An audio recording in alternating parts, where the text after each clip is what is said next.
हाँ, नमस्कार दोस्तों। मैं डॉक्टर राजेश पाठक और मैं एक शिशु रोग विशेषज्ञ हूँ, यानी एक पीडियाट्रिशियन हूँ जयपुर में। एक अपना सेंटर हमने शुरू किया हुआ है, आंगन चाइल्ड केयर सेंटर, जिसमें विश्व स्तरीय सारी सुविधाएं बच्चों के लिए 0 से 18 वर्ष के लिए। और आज मैं आपके सामने हूँ एक लीगल मित्र का चैलेंज लेके, क्योंकि हम लोग थड़ियों पे बहुत बैठे हैं हमारे स्टूडेंट लाइफ में, और ये चैलेंज मैं एक्सेप्ट करता हूँ। I pick up and speak up, I pick up and speak up, and I pick up and speak up. This is a very good initiative by the legal Mitra, क्योंकि हम लोगों ने भी बहुत चाय पी हैं थड़ियों पे, लेकिन जो इनिशिएटिव लिया है कि चाय की चुस्कियों के साथ आप कुछ ज्ञान भी बटोरें या ज्ञान को अपने अंदर रसास्वादन करके और उसका कुछ लाभ उठाएं। सो आई एक्सेप्ट दिस चैलेंज। तो हम स्टार्ट करते हैं दोस्तों, कि क्योंकि एक बहुत अच्छा सा ये इनिशिएटिव है, तो कुछ हंसी मजाक से हम शुरू करते हैं। एक इस लेटेस्ट दुनिया की चीज़ों से क्या क्या जोक बन सकते हैं वो आपके साथ मैं शेयर करना चाहता हूँ। किसी घर में, शहर में, एक भिखारी भिक्षा मांगने गया, भीख मांगने गया।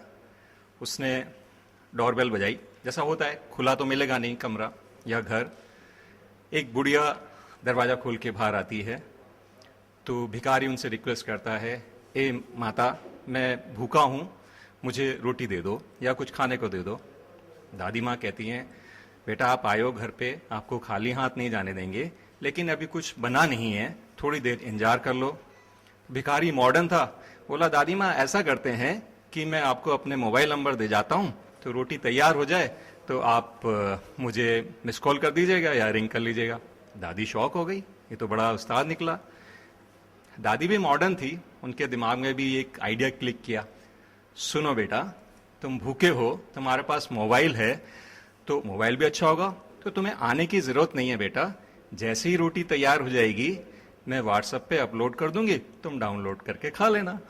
तो एक ये बहुत अच्छी सी चीज़ थी कि न्यू जनरेशन में एक नए गैजेट्स को लेके हमने किस तरह से हम जोक बना सकते हैं। दोस्तों, एक चीज़ और क्योंकि इसमें मुझे अच्छी लगी है कि हम सब चाय की चुस्कियों के साथ साथ लॉ के बारे में जानकारी रखें।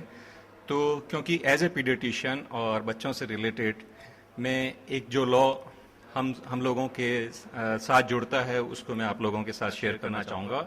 एक भारत सरकार ने 2012 में बच्चों की सुरक्षा के लिए एक लॉ बनाया था, जिसको उन्होंने पॉक्सो नाम दिया था, जिसमें जो भी पेरेंट्स या टीचर्स या और भी एल्डर्स जो बच्चों के साथ जो भी दुर्व्यवहार करते हैं या कोई मिसबिहेव करते हैं, तो उसके अंतर्गत ये इस लॉ के अंतर्गत वो सारी चीज़ें इसमें इंक्लूड की हुई हैं।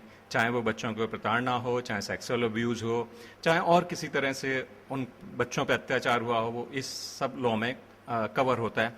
तो एक सब पेरेंट्स को ये मालूम होना चाहिए कि इस लॉ में क्या चीज़ें हैं, क्योंकि इस लॉ में बहुत सारी चीज़ें उन्होंने इंक्लूड की हुई हैं।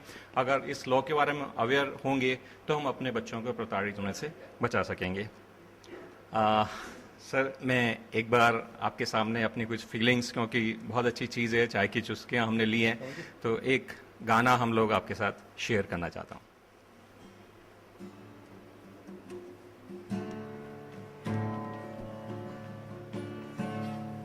छूकर मेरे मन को किया तुमने क्या इशारा, बदला ये मौसम, लगे प्यारा जग सारा।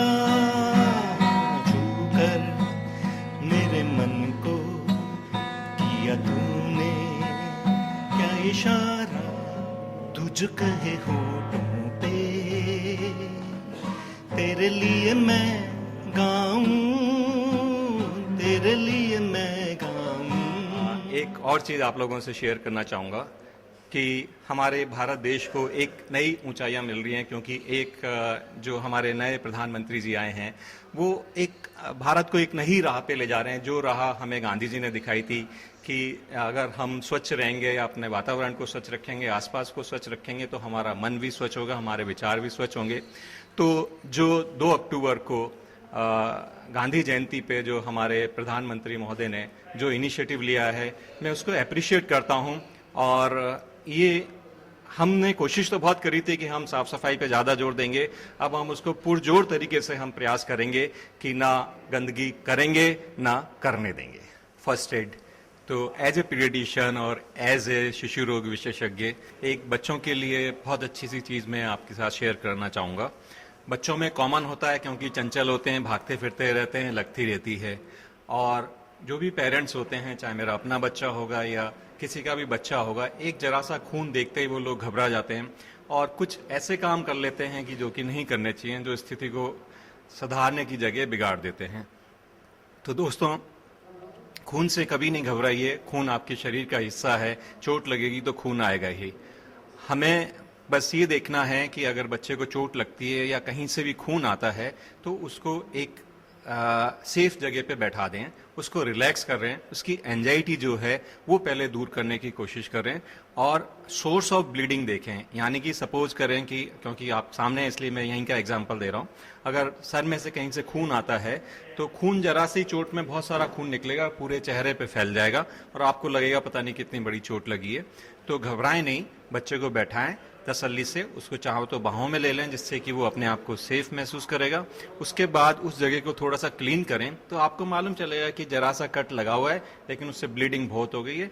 तो आप उस जगह को साफ करें और सोर्स ऑफ ब्लीडिंग देखें या जहाँ से ब्लीडिंग हो रही है, और उसको उंगली से, थोड़ा बड़ा है तो 2 उंगली से, अंगूठे से या हथेली से यूं दबाएं।